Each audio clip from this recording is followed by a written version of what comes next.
আসসালামু আলাইকুম এভরিওয়ান, স্বাগত শেরিনার চ্যানেলে। দেখুন খুব সুন্দর একটা আজকে রেসিপি নিয়ে চলে এসেছি। এই কাতল মাছটা দিয়ে আমি আজকে বেগুনের তরকারি করব। কিভাবে তরকারিটা করি আপনারা দেখতে থাকুন। আমার বাড়ির এখানে এত গাড়ির আওয়াজ যে আপনাদের সঙ্গে গল্পই করতে পারি না। অটোমেটিক গাড়ির আওয়াজ হয়ে যায় আর আওয়াজ হয়ে যায়। আর মাছটা দেখুন আমি ভালো করে ধুয়ে বেছে এবারে ভেজে নিচ্ছি। একদম সুন্দর করে ভাজতে হবে মাছটা। আমি আজকে ভালো করেই ভেজে নেব। টাটকা মাছ ছিল, তাহলেও আমি আজকে ভালো করে ভেজে নেব।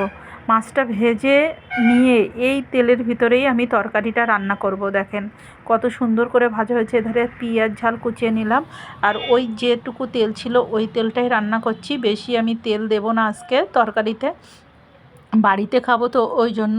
আপনারা হয়তো ভাবছেন যে এত কম তেলে রান্না করছেন, কম তেলে রান্না করাই ভালো।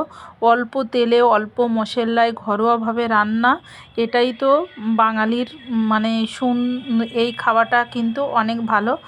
আচ্ছা, আমরা একটা কথা ভেবেছি, আর এদের লবণ হলুদ আর মরিচ দিয়ে দিলাম, দিয়ে আমি এখন নাড়াচাড়া করব। দেখেন কতটা তেল তাও বেরিয়েছে, অনেক তেল বেরিয়েছে। হ্যাঁ, আমি এখন নাড়াচাড়া করে এখন আরেকটু অল্প করে পানি দিয়ে কষাতে থাকবো। এই আলুর গন্ধটা মরে যাক, তারপরে আমি অল্প করে একটুখানি পানি দেব। আমরা একটা কথা ভেবেছি, আল্লাহ পাক আমাদের দেরকে সৃষ্টি করেছে পৃথিবীতে আল্লাহর কি বলবো আদেশ মানার জন্য। তা একটা জিনিস আল্লাহ পাক আমাদেরকে ছোট বড় সবাইকে বানিয়েছেন অর্থ দিয়ে, কাউকে অর্থহীন করে বানিয়েছেন। গরিব বড়লোক এখানে মধ্যবিত্ত সবাই আছে, কিন্তু সবাইকে আল্লাহ পাক একটা জিনিস কিন্তু সমান দিয়েছে, যে একটা মানুষ যখন ছোট থাকে, ছোট ধন দৌলতে হয়তো বড় করেছে, কিন্তু যখন একটা মানুষ যদি কারোর ৮০ বছর হয়ে যায়, এখন অনেক কিছু অর্গানিকভাবে বয়সটা কমানোর চেষ্টা করে। তা যতই বয়সটা কমানোর চেষ্টা করুক না কেন, একটা ৮০ বছরের বুড়ি তার কোটি কোটি টাকা থাকলেও সে কি আর ১২ বছরের ছুরি হতে পারবে? কোনো দিনই হতে পারবে না। তা দেখুন আল্লাহ পাক ওই দিক থেকে আমাদেরকে সমান রেখেছে। আর কোনো যার যতই টাকা থাক না কেন, কেউ কি বলতে পারবে যে আমি চিরজীবন মরবো না, আমি বেঁচে থাকবো? বা একটা বড় ধরনের রোগ ব্যাধি দিলে সেটা আমার সুস্থ হয়ে যাবে টাকার জন্য? কোনো দিনই না। ওখানে আল্লাহ পাক সবারই সমান। আল্লাহ যার যেভাবে নিয়ে যাবে সেইভাবে।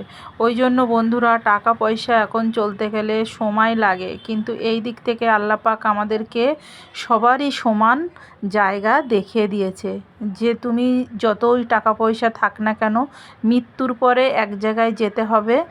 আর তোমার টাকা কোটি কোটি টাকা থাক না কেন, যতই অর্গানিকভাবে প্লাস্টিক সার্জারি যে বিভিন্ন যাই করেন না কেন, কিন্তু বয়স হয়ে গেলে সেই বয়সটা লুকিয়ে রাখার মতন কোনো ওষুধ বা কোনো কিছুই নেই। ওই জন্য বন্ধুরা, আমরা একে অপরের পাশে থাকবো, একইভাবে থাকবো, এটাই হচ্ছে আমাদের কাম্য। আমরা সৃষ্টিকর্তার কাছে অনেক অনেক হাজার হাজার লাখ লাখ শুকরিয়া যে আমরা অনেকের থেকে অনেক ভালো আছি। আল্লাহ পাক আরও আমাদেরকে নিয়ামত দান করুক, অনেক সুস্থ থাকি, অনেক ভালো থাকি। মাছ দেখুন, কাতলা মাছের মাথাটা যেন আমার দেখেই কেমন হচ্ছিল, যে মাথার উপরের ছালটা যদি করে ফেলে দিতাম তা মাছ মনে হয় এরকমই হয়। আর আমি বেশি মাছ দিলাম না, যেহেতু আমরা দুজন খাবো, কত মাছ দেবো বলেন? আবার পেটি ছিল, পেটিটা ভাজা খাবে বলছিলেন, ওই জন্য আমি অল্প তরকারি রান্না করেছি। মানে একটা বেগুন দিয়ে তরকারি করেছি, এবার ওপরে মরিচ ছড়িয়ে দিয়ে আমি নামিয়ে নেব। তরকারিটা কিন্তু দারুণ, দেখতেও দারুণ হয়েছে, স্বাদটাও অসাধারণ সুন্দর হবে আমি বুঝতে পারছি, আর ঘ্রাণ পাচ্ছি। বেগুনের তরকারি কার কার ভালো লাগে একটু বলবেন। আর আমি সঙ্গে এই বৃষ্টির দিনে একটু ঘুগনি করব। ঘুগনি খেতে আমার খুবই ভালো লাগে। মটর মানে বুটের ঘুগনি যেগুলো বলে, ওই মটরশুঁটি শুকিয়ে এটা বুট তৈরি করে, এটা সবাই জানেন। ছোলার অনেকে অনেক রকমভাবে নাম বলেন। আমি ছোলাটা কিন্তু ভালো রকম কুকারে সিদ্ধ করে নিয়েছি। আগে ছোলাটা এই মানে বুটটা হালকা সিদ্ধ করে নিয়ে তারপরে আলু ফের দিয়ে এলাম, দিয়ে তারপরে সিদ্ধ করেছি। বেশি সিদ্ধ হয়ে গেলে কিন্তু ডাল উঠে যাবে, সেই পরিমাণে মাপটা বুঝে সিদ্ধ করবেন। একটু মাংস কুচিয়ে নিয়েছি, আর এধারে পেঁয়াজটা লাল করে ভেজে নেব, ভেজে নিয়ে মাংসটা আমি দিয়ে দেবো। কিন্তু আমার মনে হয় মাংসটা যদি আলাদা কষে নিয়ে তুলে রাখা হয় সেটাও কিন্তু ভালো হয়।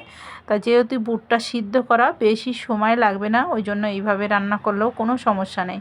আদা রসুনের পেস্টটা দিয়ে দিলাম, একটু পরিমাণ কমই দিয়েছি, খুব বেশি দেইনি, অনেকটাই তেল দেওয়া হয়েছে। আর ঘুগনিতে একটু তেল না দিলে ভালো লাগে না, ওই জন্য। আমার মটরের ঘুগনি খেতে তো আমার ফেভারিট একটা খাবার, আমার খুব ভালো লাগে। কার কার ভালো লাগে প্লিজ আমাকে একটু জানাবেন। আর আমার ভিডিওটাকে দেখার জন্য খুবই খুবই খুবই ভালো লাগছে আপনাদের ভালোবাসা আমার কাছে। এবার এই মাংসটা কিন্তু এমনভাবে কষিয়ে নিতে হবে, এখনই বুট ঢেলে দিলে হবে না, সিদ্ধ করা মটর এখন ঢেলে দিলে কিন্তু ভালো লাগবে না। এই মাংসটা ভালো করে কষে নিতে হবে, কষে সমস্ত মশলা দিয়ে দিতে হবে কষার উপরে, যেন মাংসটা গলে যায়, রেডি হয়ে যায়। রেডি হবার পরে তারপরে আমি বুটটা ঢেলে দেব, যাতে কোনো গন্ধ না থাকে। একটু মশলা বেশি দিতে হবে, মশলা বেশি না দিলে ভালো সেন্ট আসবে না। সেন্টটা তো আমাদের লাগে না, একটা স্বাদ, সেন্ট না থাকলে একটা স্বাদ মনে হয় না। দেখেন কতটা তেল বেরিয়েছে। আমি এলাচ, হলুদ, লবণ, কালার মানে কাশ্মীরি লঙ্কার গুঁড়ো সমস্ত কিছু উপকরণ দিয়ে দিলাম। এখন আমার মশলা কষানো হয়ে গেছে মাংসটা। আমি হালকা একটু, চাইলে পানি দিতে পারেন, অল্প একটু পানি দিয়ে কষিয়ে নিতে পারেন হালকা করে।